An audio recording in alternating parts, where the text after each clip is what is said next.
Salama daholo tsika chef Rija ihany manome sary andeha dala kely any madama io mba ataoko ohatran'ny firesaka na vehivavy le namany reny no firesako mba jereko hoe ahoana ny réaction mety tiany ve sa ohatrany ahoana na rehefa vehivavy mantsy rehefa miresaka de manana fomba firesaka hafa kely mihitsy de aloha mba dalahy kely aloha izy manao raharaha ato amin'io te ahoana kinivo tsara loatra ki te akanjondre tena mavomavo miavaky tapy ahoana ki ary zay le ki ny fakahazo foana zay zao lasa hoe mitapy ary tsy finisy ny rondro tsara ty volony ki rondro koa ke fa le chignon nge ki tsy nety tsara ny anazy ahoana le chignon tsy nety tsara nataoko tamin'ny farany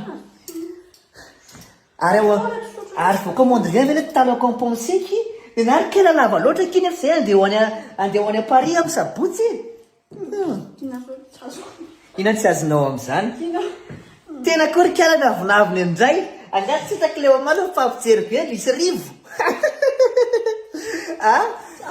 de ahoana ary ndrika izao avina ny règle farany ina kiva milana zany sa tovovavy azany angaty bevoka mba règle mba règle ve bevoka ary li vetaveta ary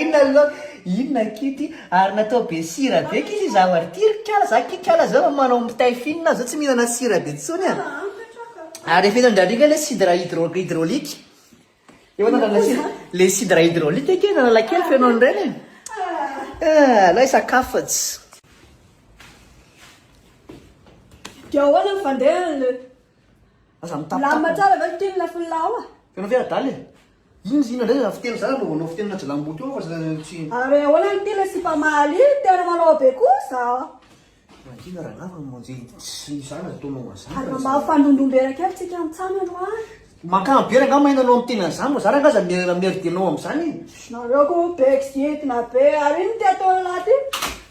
de zara angaza zany zazakely ataonao an'izany tonakely anao ty tonakely tonakely alohanao tokony amin'ny tapokandro ronty tonakely anao hitanao tsara